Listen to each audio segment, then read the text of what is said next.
Ladies and gentlemen, good day and welcome to Ahluwalia Contracts India Limited Q4 and FY24 earnings conference call hosted by Ambit Capital. As a reminder, all participants' lines will be in the listen-only mode and there will be an opportunity for you to ask questions after the presentation concludes. Should you need assistance during the conference call, please signal an operator by pressing star then 0 on your touchtone phone. Please note that this conference is being recorded. And I've handed the conference over to Mr. Virat Sangvi from Ambit Capital. Thank you and over to you, sir. Thank you. Good afternoon, everyone. Welcome to the Q4 and FY24 earnings conference call of Ahluwalia Contracts India Limited. From the management today, we have with us Mr. Shobhit Uppal, Deputy Managing Director, and Mr. Satbeer Singh, CFO of the company.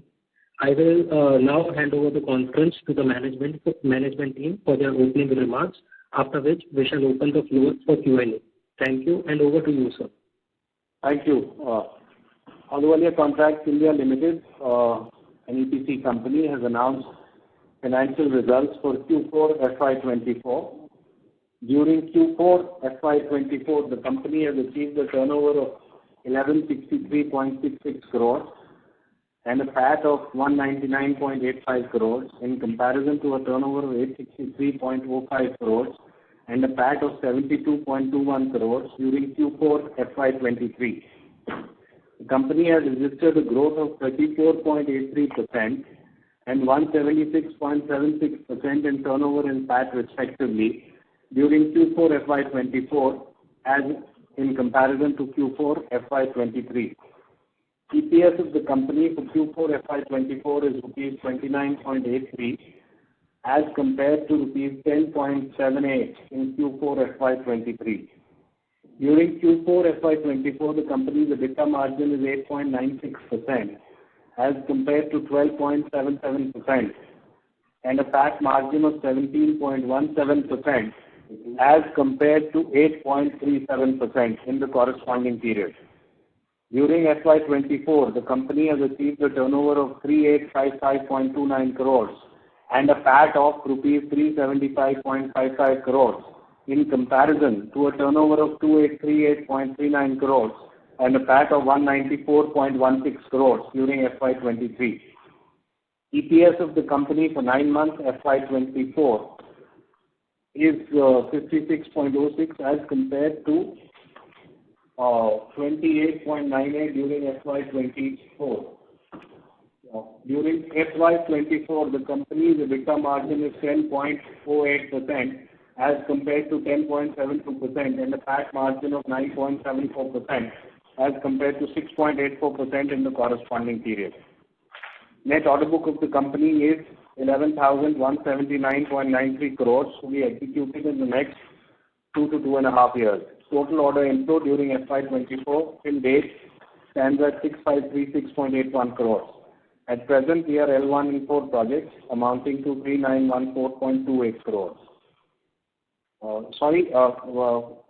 There was an error in one of my earlier statements. EPS of the company for FY24 is 56.06 as compared to 28.98 during the last year. Yeah, that's all. So we are ready to take questions now. Thank you. Thank you very much. We will now begin the question and answer session. Anyone who wishes to ask a question may press star and 1 on your touchtone telephone. If you wish to remove yourself from the question queue, you may press star and 2. Participants are requested to use handsets while asking a question. Ladies and gentlemen, we will wait for a moment while the question queue assembles.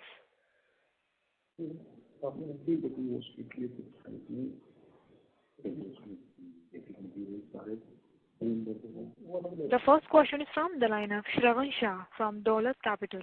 Please go ahead. Thank you, sir. Sir, first is on the margin front. So this quarter we have seen 9% EBITDA margin. In the last phone call, we were confident that we can do more than what we reported in the third quarter, that is 10.9%.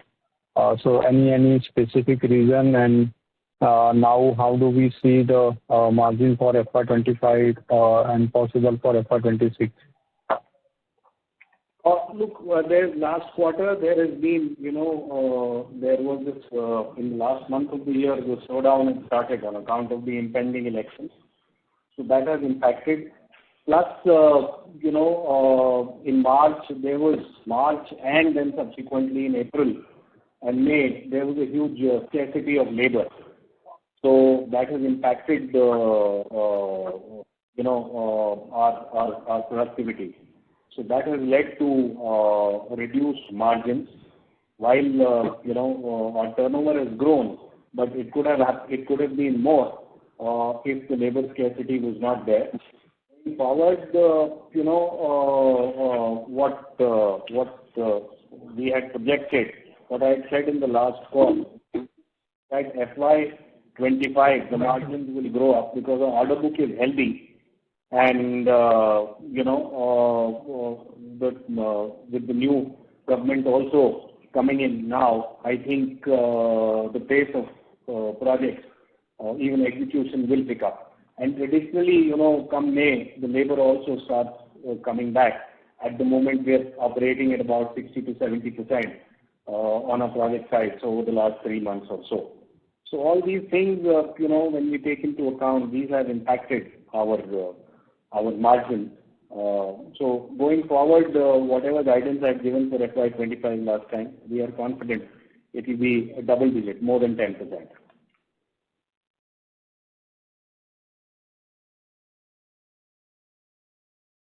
Hello? Sir, can you hear me? Now I can hear you. Yes. Did you hear my whatever I said after? Yes, sir. Yeah, definitely, sir. Sir, I was saying last time we have spoke about more than 11% EBITDA margin for 25-26, but now we are saying more than 10%.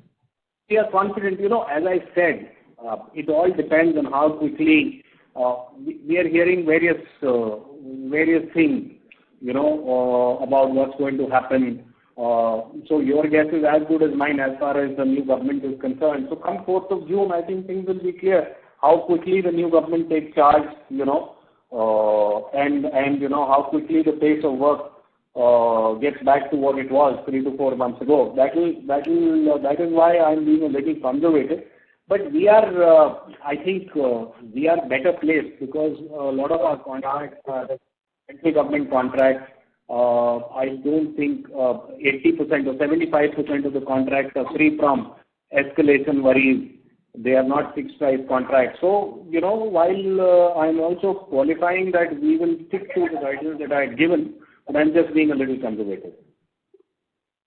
Okay, and on the order inflow and revenue growth for FY25-26, how now we are looking at? 15 to 20%, and these orders, we are L1 in approximately 4,000 crores worth of projects. These are 4 projects. So I think this will also happen in June or July. These were only held up because of elections and HR and stuff. So this should also happen, and going forward, we feel the order pipeline is also healthy. So additionally, apart from this 3,949 crore L1 4 projects, how much more are we looking at to bag in FY25? Another 2,500 to 3,000 crores. And so considering the bid pipeline now stands at what? It's at about 4,000 crores. Okay, it is just a 4,000 odd crore bid pipeline. But and also when we are saying 15 to 20% revenue growth, does that mean that in FY26 then we can have even more than 20% kind of a growth? I did say 15 to 20%. So FY26, let's see. Okay. And a couple of just balance sheet data points, mobilization advance, retention money, unbilled revenue. Hi, Shrivan. Hi, sir. Mobilization advance is 528 crores. Yes, sir. Pension money 322 crore. Unbilled revenue 395 crore. 390 crore. And working capital days, sir, has increased. Particularly, debtors has increased and payable has decreased. So closer to 38 days core working capital days. From the last quarter, it was around 25 days. So how do we see? Will it come back or will it sustain at these levels? Typically, working capital days has increased due to that we have to receive the fund from the MRNDS. That is the major money of around 125 crores. That's why working capital days has increased. Otherwise, you will see in 90 days has been reduced and also WIP days has been increased. So all has been good. Okay. And the capex guidance will remain the same, 120 odd crore for FY25. This year we have basically 110 crores. For FY25, 110 crore you are saying? Approximately.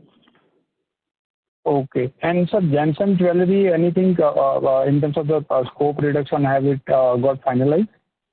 As I said, this will get finalized in June or July. It was held up on account of, since the land is allotted by the government, there were certain formalities which were not completed on account of the election time. So it should happen now. Okay. Got it, sir. All the best. So, Thank you. The next question is from the line of Samrat Sarkar, an individual investor. Please go ahead. Sir, am I audible? yes, you are, Samrat. Sir, I just want to know the reason behind the high subcontracting charges. I guess it's about 2% higher than the last quarter. So.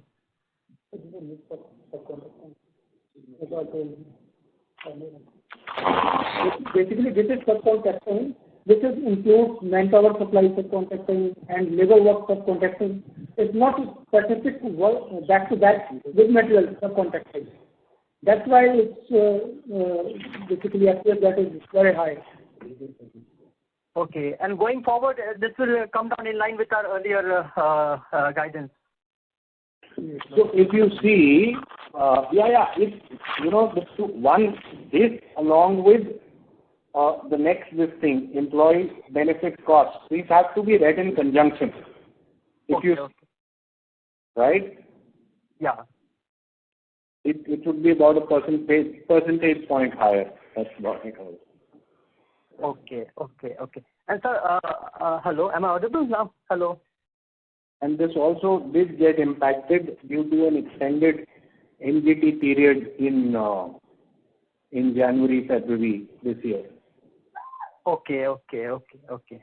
And sir, I want to know also about the breakup of the government and the private orders in your entire order book. What is the ratio of government orders as well as private?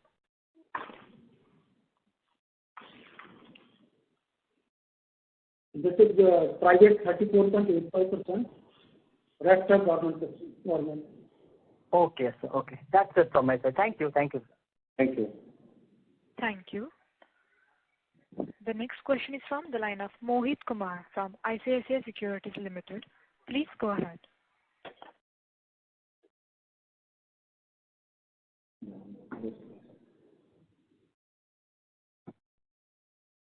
Mr. Mohit, your line has been unmuted. Hi. Yeah. Thanks for the opportunity, sir. My first question is on the. Can you please help us with the status of the Chhatrapati Shivaji Maharaj Terminus redevelopment project in Mumbai? And what is the kind of execution you can expect in FY25 and FY26 from this particular project? So this project now it's starting off now. There were certain issues with drawing approvals because there have been some changes from the initial tender drawing provided to us, necessitated by the client's requirements and local authorities. So all that is behind us now. So we have broken ground and construction has begun. So going forward, we are looking at in the rest of the year, we are looking at doing a turnover of about 800 crore in this financial year, which is FY25, and in FY26, it will be to the tune of about 1,200 crores. Okay, are there any other slow-moving orders in the order book right now? There are a couple of slow-moving orders in Bihar, which we expect, which are nearing completion actually. The last 30% in 2 medical colleges is left, which we feel that, post-election the pace will pick up. They are held up on account of funding issues. And is it possible to share the L1 position? I'm talking about the details of the L1 order position. Yeah, we are L1 in 3914.28 crores, 4 projects. Is it in the from the government side or private side? These are all 3 are government side, and gem and jewelry parks that can be classified as a private contract.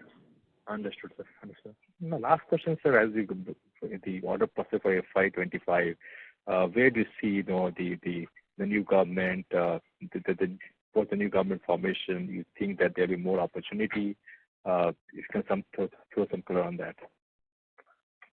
I think it's all a matter of conjecture, but general consensus seems to be there that the NDA will come back to power and the infrastructure growth will continue. Having said that, we are relatively secure because we have a healthy order book, and with these 4,000 crores worth of projects coming in, which we expect to come between June and July, we would have achieved 70% of inflow what we achieved in FY24, which was, as it is, very healthy. So as far as the order book is concerned, we are relatively secure. Understood, sir. Thank you and all the best, sir. Thank you. Thank you. The next question is from the line of Vaibhav Shah from JM Financial. Please go ahead. Yeah, hi, sir. Hi, Vaibhav. From Bihar, in any other states you are facing some payment issues? No, Bengal, all our projects are over except for one, which also will be completed in the next 2 months. So, other than that, we don't have any major issues. So we have slowed down the execution for Bihar and Bengal projects, given the payment issues? As I mentioned earlier, 2 projects in Bihar, actually it's a problem with one particular department. We are majorly executing projects for two departments there. One is their building and construction division, where this veterinary hospital is going on. That's going on fine. And there's a residential housing project for senior officers, which is also nearing completion. It's the hospital that we are doing for Bihar Medical Services Corporation, where, the projects are stalled virtually on account of funds. And these are 2 projects where 70%, 75% work is already done. So we are hoping that once, the political combine comes to power, NDA comes to power, I think funds will start flowing again. But at the moment, the projects are stalled. Okay. And sir, what about the Mumbai sewage disposal project and how do you see the execution? Because in Q4 we have seen a strong execution. So we expect the momentum to continue? Yes, it will. 50 crores per quarter? It will. The first quarter again of FY25, because of elections, as I mentioned earlier, the results may be a little sluggish, and then, this is the monsoon season also. But FY25 overall should be good. Okay. And sir, what about Bihar Animal Science University project? So that's going on. So what is our targeted revenue for 25-26 ballpark? So out of the total value of that job is about 890 crores. And we have executed till date, about 100, unexecuted is 1,015 crores. No, that's 680 crores, around 680. Around 680 crores is unexecuted. So there was, as I had mentioned in my last call, that certain buildings, old buildings are being demolished there to make space for the new one. So all those are handed over to us barring one. So the case now is moving on at high speed. So earlier we are targeting to complete it in 25. So will it over the next 15 months? Okay. And sir, lastly, for the Gemstone Jewelry Park, what is the amount that we have considered in the 4,000 crore L1 position? 2,350 crores. Okay, that's it from my side. Thank you, sir. Thank you. The next question is from the line of Hiten Jain from Avendus Spark. Please go ahead. Hi, sir. Thank you. Good afternoon. So my first question is on, so if you can share us the adjusted PAT number for FY24 and quarter. Adjusted PAT number.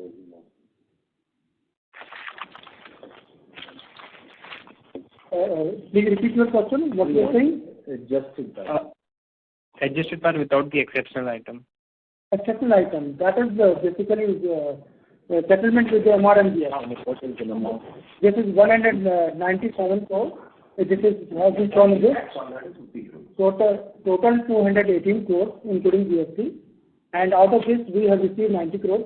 That is standing. Adjusted PAT without these exceptional items. He's asking that. 140 crores. 144 crores.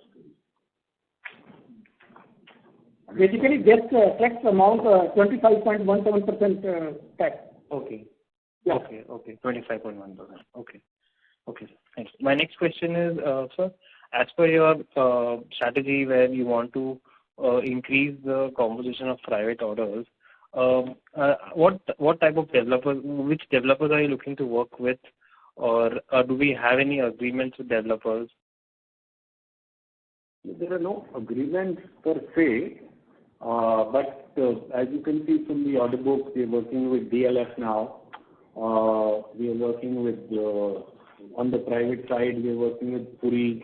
We have bid for Godrej. We have bid for Birla, Century Real Estate, Bharti. We are already working with certain clients of certain pedigree, right? And with deep pockets, we want to work with them. And then there are a few clients who are long-standing clients, or we are not their long-standing contractors, like Amity, Bennett Coleman, who we've been working with for a number of years. Then some hotel chains, we're doing a JW Marriott.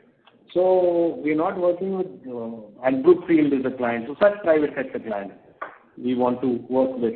And our order book, as Sabir mentioned earlier, is at 65-35 approximately. So in the long run, we want to make it 50-50.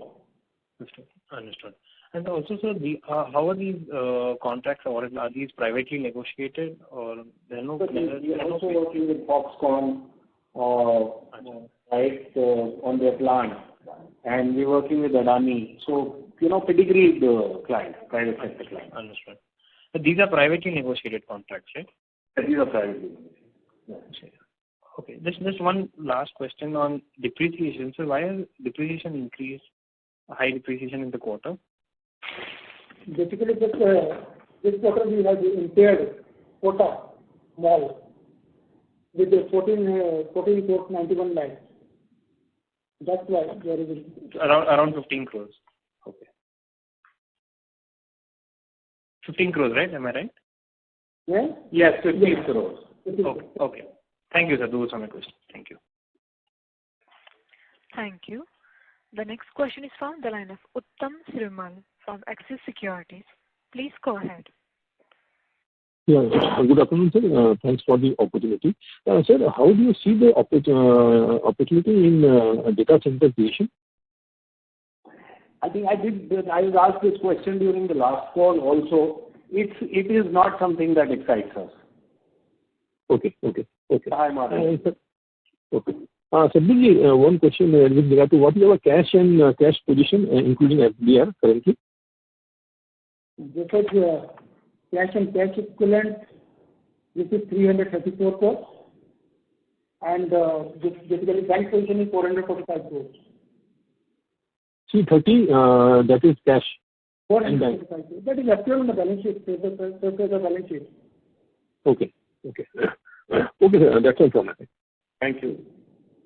Thank you. The next question is from the line of Parikshi from HDFC Securities. Please go ahead. Yeah, hi, Shubhit sir. Hi. So my first question is on the margins again. So you said that March there was a problem of labor and it still continues you think that it will continue even in May and June. So we are also, saying are we looking at Q1 being again a soft quarter in terms of margins? I did mention that, yes. So, I mean, could it be worse than Q4? Not only labor is one and then elections, of course. But can we go below 9 because in this quarter there was only 1 month impact and on Q1 we'll have more impact, 2 months or maybe 3 months. So can it go below 9% as well? I don't think so, no. So is the bottom, so 9% would be the bottom margin which you recorded in Q4. Hello? Yes, I said yes. Okay. The second question is on this settlement with MRMGF. So how much is the total cash inflow expected from this transaction, from the settlement? And how much you have realized in Q4? Yes, please again, your question, please. MRMGF. So MRMGF, that amount has been settled, 218 crores, and including GST. And out of this, we have shown this is 194 crore basic amount. And this will attract 25.17% tax and return 90 crores. Balance 125. This is 2 tranches, basically August and January. August and January, okay. And आपका total 140 crores आएगा आपका share overall, right? Rest is basically 128 crores. No, I'm saying out of 194, excluding the taxation, you will have the realization of about 140 crores total cash inflow for the company, right? Yes. Okay, got it. And just last thing, sir, you said the L1 is can you please again tell me what is the total L1 amount? 3914.28. 3914. 3,914. Okay, sir, sure. 4,000. Thank you, sir. Okay, sir, sure. Thank you, sir. Those are my questions. Thank you. Thank you. The next question is from the line of Nidhi Shah from ICICI Securities Limited. Please go ahead.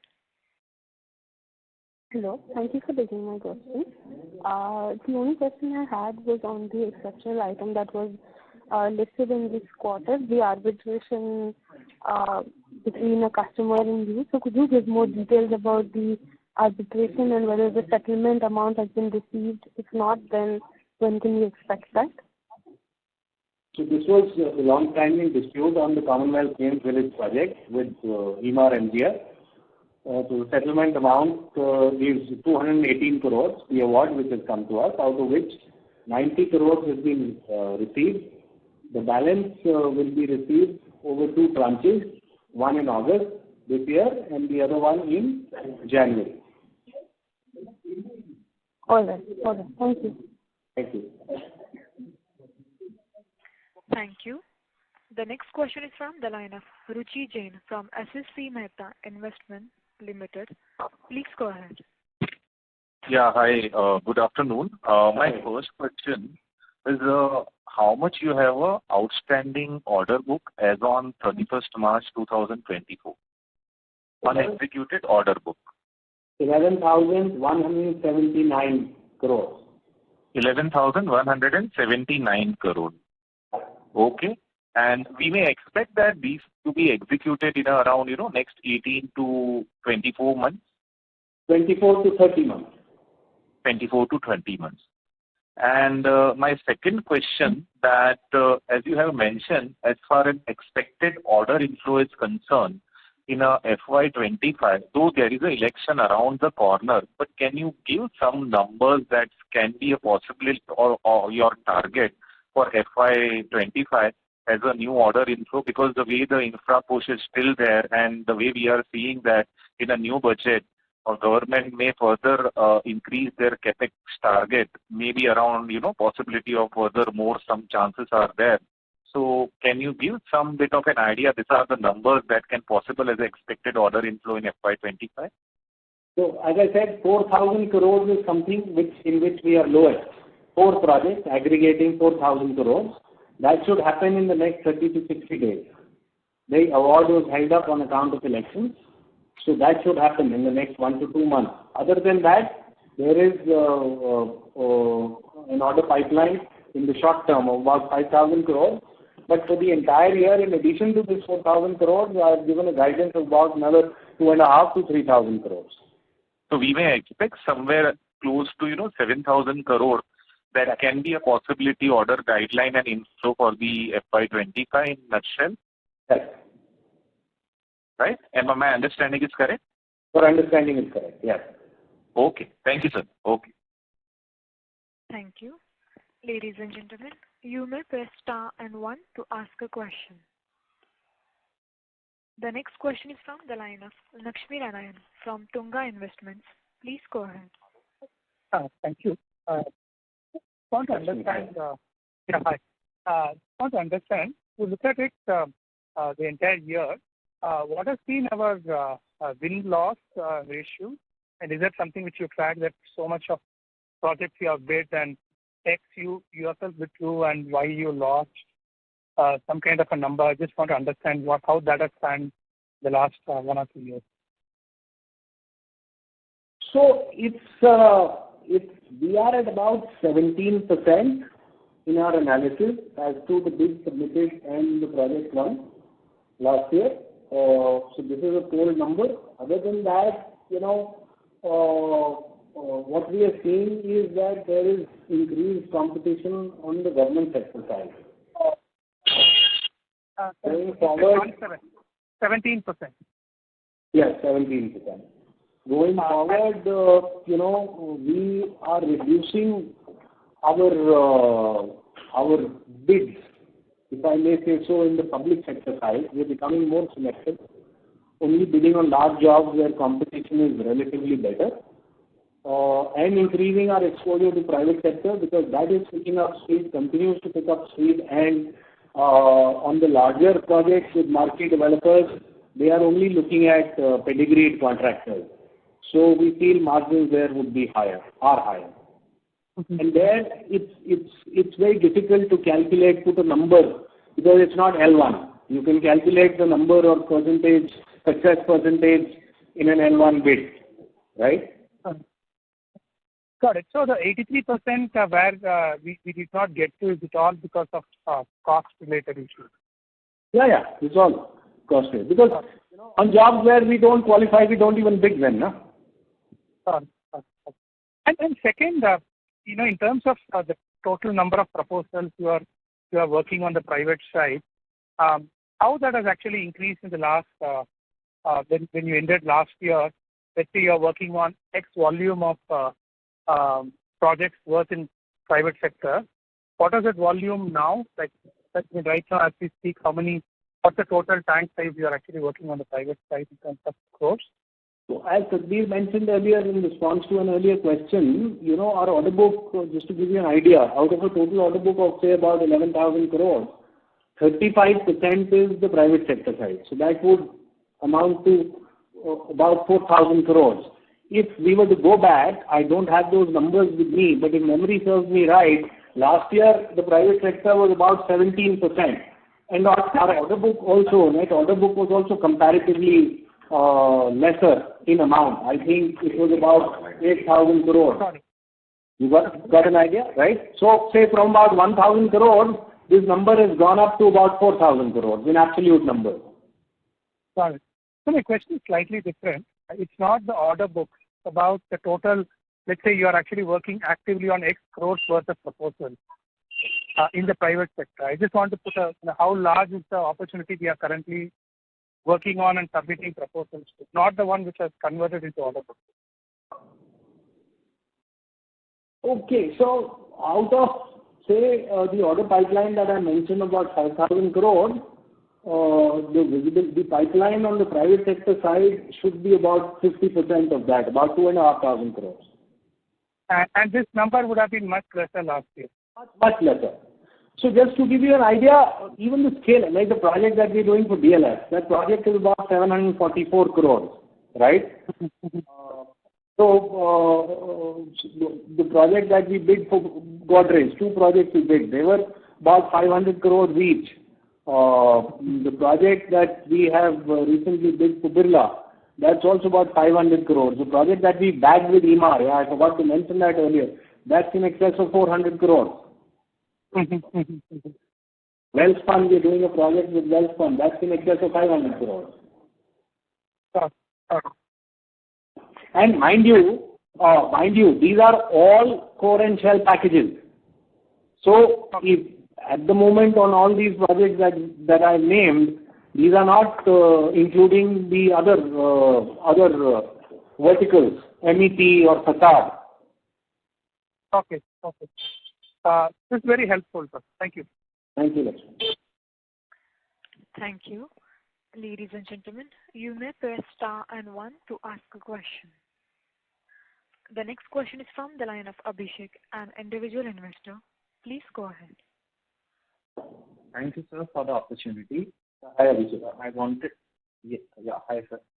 I wanted to know about the cost of material consumed that has gone up in Q4 by about 1.59% year on year.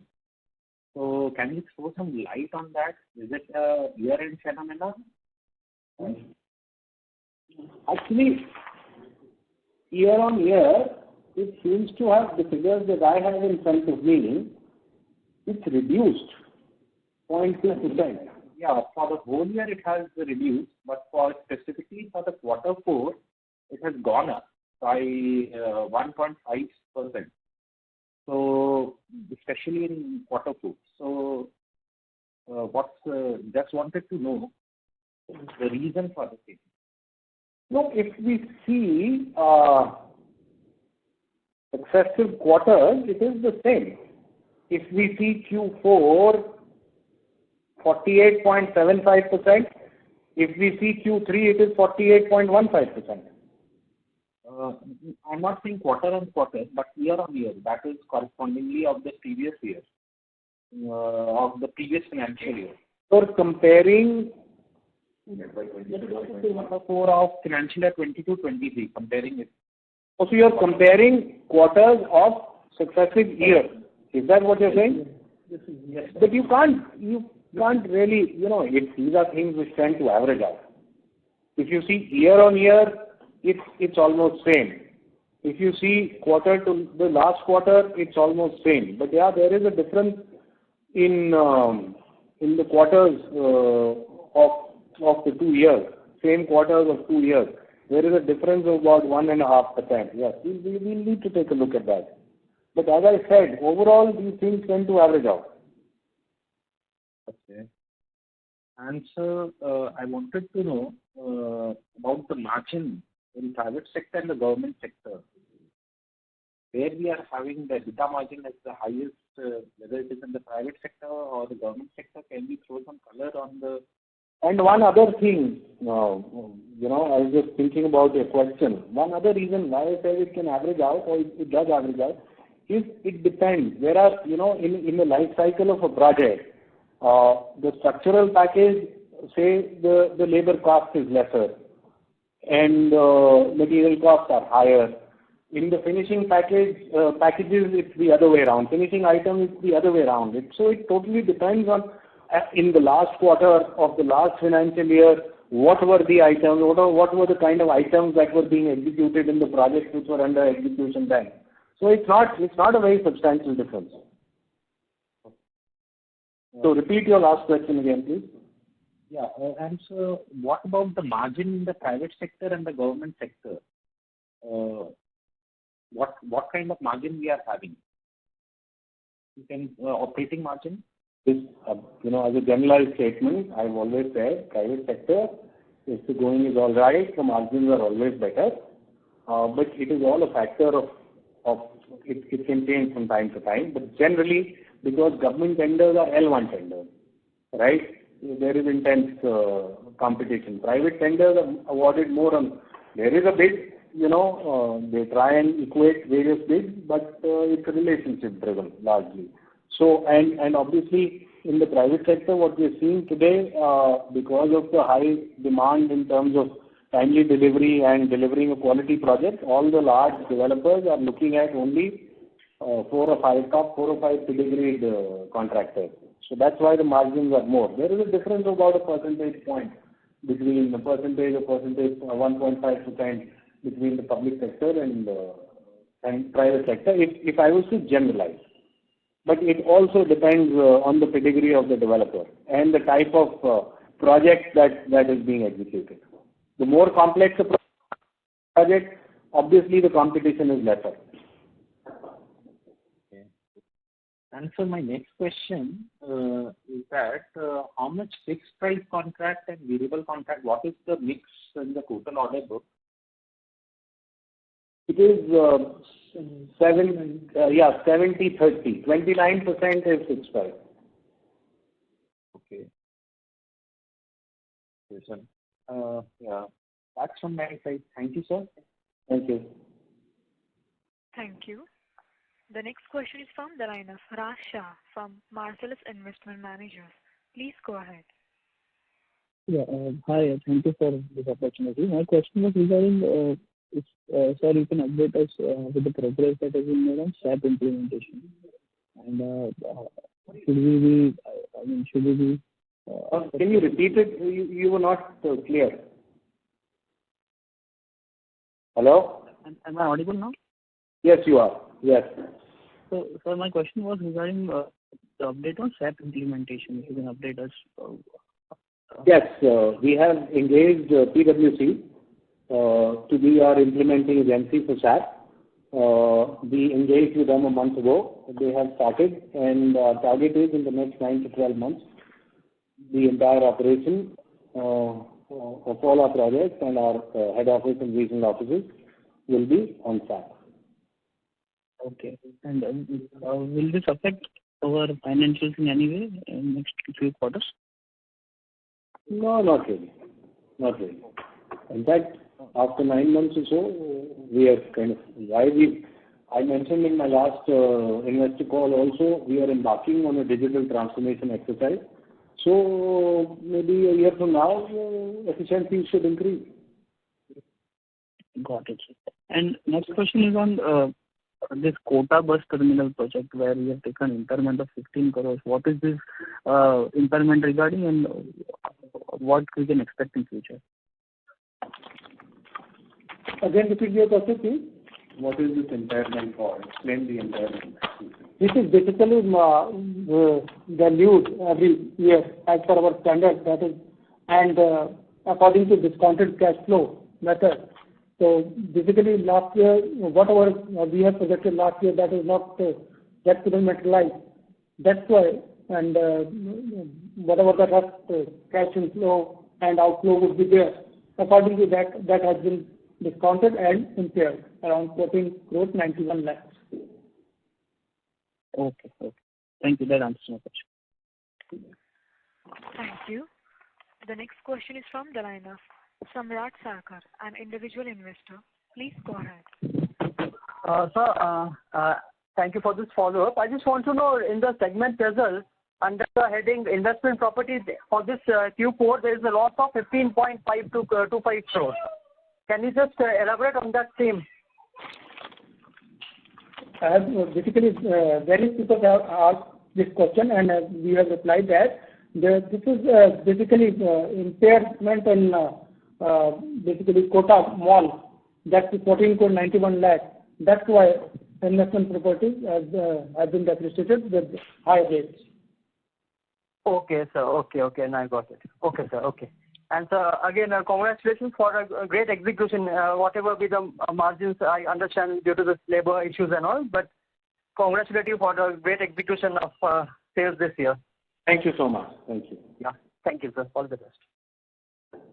Thank you.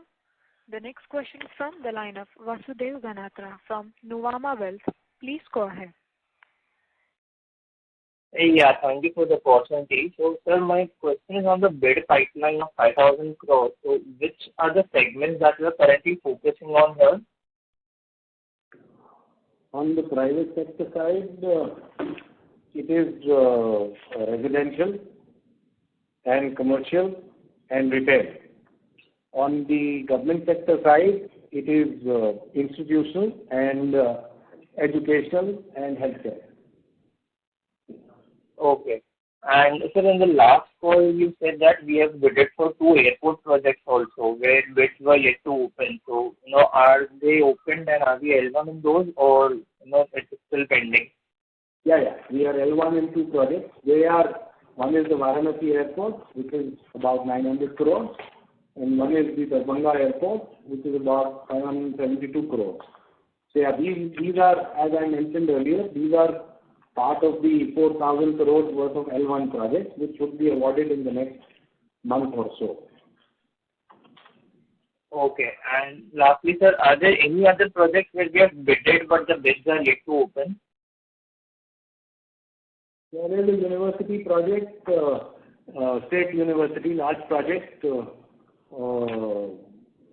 Odisha, where the top 4 companies in the country have bid. So there the bids are yet to be opened. And there are a few private sector bids where negotiations are happening. Okay. Got it, sir. That's it from my side. Thank you. Thank you. Ladies and gentlemen, you may press star and 1 to ask a question.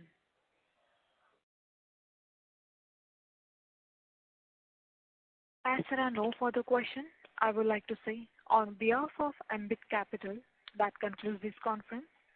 Thank you for joining us, and you may now disconnect your lines. Thank you.